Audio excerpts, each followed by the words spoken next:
And welcome back. In the last section, we talked about the World Wide Web and the internet and what the differences were. And then I promised you that we'll finally talk about some HTML, CSS, and JavaScript. So I've been vaguely referencing these files and just told you that they're simple text files for now, but what are they specifically? Well, initially, if you remember, we had Tim Berners-Lee who created the very first website. And this website uses HTML. And HTML, that's the first file over here, is a way for us to just write text on website. And these texts on websites can also have these things called hyperlinks that can link to other parts of the website. So that's what happened in 1991. 1991, we had a way for us to share documents. And this can link to another website, another file, another research paper. But as you can see, it wasn't the prettiest. So in 1995, 1996, two technologies came into being. One was CSS and one is JavaScript. Now, what did they allow you to do? Well, CSS solved the problem of, well, this is nice and all, but it wouldn't be nice if we had some visual aspects. We can toy around with this website and make it look pretty. And then JavaScript said, well, ideally we'll be able to have something like this website where, I can click over here, I can shop now, I can put in my credit card and get these fancy slippers, and I can do all this interactive things with my website. So let's play around with this and try and incorporate from this basic HTML file to add some CSS and JavaScript to this page.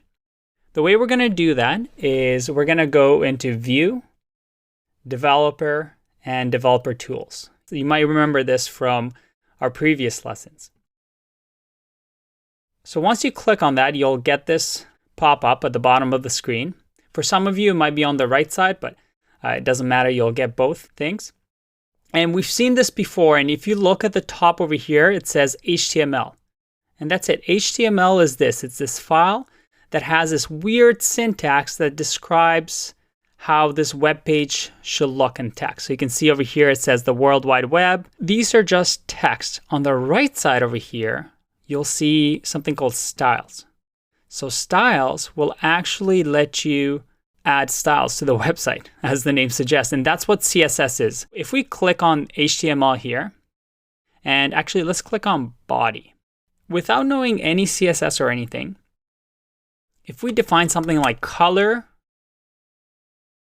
semicolon, and then let's go blue, it changes the text color to blue.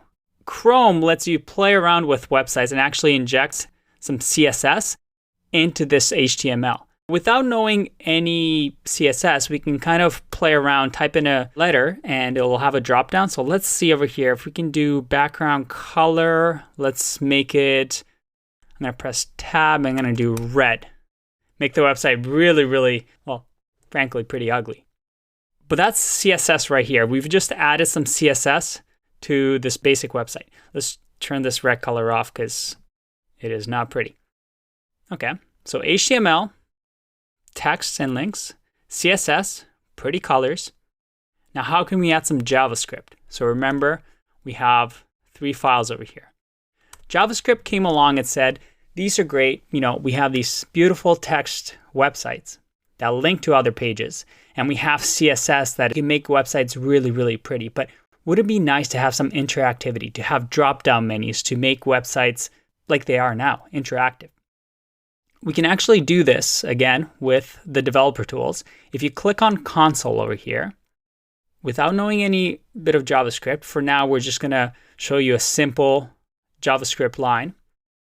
And we're going to type in alert, and let's say, hi there, exclamation marks. And I press enter. And look at that. We just made the very first website ever made interactive with JavaScript. Now, obviously, this doesn't do anything, but hopefully this shows you where we were before in 1991 to where we are now. Websites that are interactive, full of JavaScript, CSS, and of course, HTML. See you in the next one. Bye-bye.